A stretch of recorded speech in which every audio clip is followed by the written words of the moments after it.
ஒவ்வொரு வீடு நல்லா இருக்கும்னா அவங்கவுங்க குலதெய்வத்தை கும்பிட்டு போவாங்க. இன்னைக்கு தமிழ்நாட்டே காக்க போற குலசாமி இங்க வரப்போறாரு.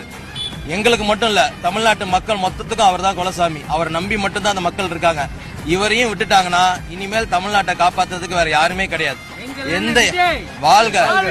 எந்த எதிர்பார்ப்பும் இல்லாம எல்லாம் அவர் பார்க்காத பணம் இல்ல, பேர் இல்ல, புகழ் இல்ல. ஒன்னு அரசியலுக்கு வந்தா பணத்துக்கு வருவாங்க, புகழுக்கு வருவாங்க. அது ரெண்டையும் உச்சமா எவ்வளவு அடையணுமோ அவ்வளத்தையும் அடைஞ்சிட்டு அது வேணான்னு சொல்லிட்டு இந்த மக்களுக்காக வரக்கூடிய ஒரே தலைவர் எங்க தலைவர் மட்டும்தான். 50 ஆண்டு அரசியல் வரலாற்றுல இப்படி ஒரு தலைவரை தமிழகம் பார்த்ததே கிடையாது. 2026 தேர்தல் அப்ப வாக்குச்சாவடியில ஒவ்வொருத்தரும் போய் நிக்கிறதுக்கு இப்பயே தயாராயிட்டாங்க. 2026 தேர்தல் முடிவுகள் தமிழக வரலாறு காணாத ஒரு வெற்றியை தமிழக வெற்றி கழகத்துக்கு நிச்சயம் கொடுக்கும்.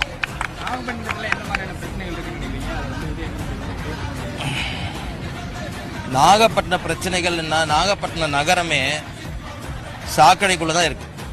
நீங்க நாகப்பட்டினம் நகரத்துக்குள்ள போனீங்கன்னா பாதாள சாக்கடையில் நீங்க நினைக்காம, உங்க கால் நினைக்காம வீட்டுக்கு போக முடியாது.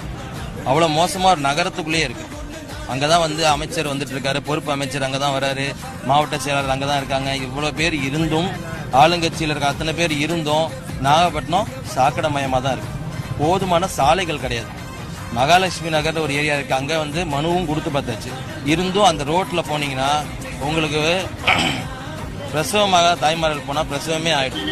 அப்படிதான் இங்க குண்டும் குழியுமான ரோடுகள் இருக்கு. மக்களோட விருப்புக்கு எதிராக தான் இங்க இருந்து மெடிக்கல் காலேஜ் கொண்டு போய் அங்க வச்சிருக்காங்க. இந்த மாதிரி நாகப்பட்டினத்துல பிரச்சனைகள் 1-2 கிடையாது, நிறைய இருக்கு.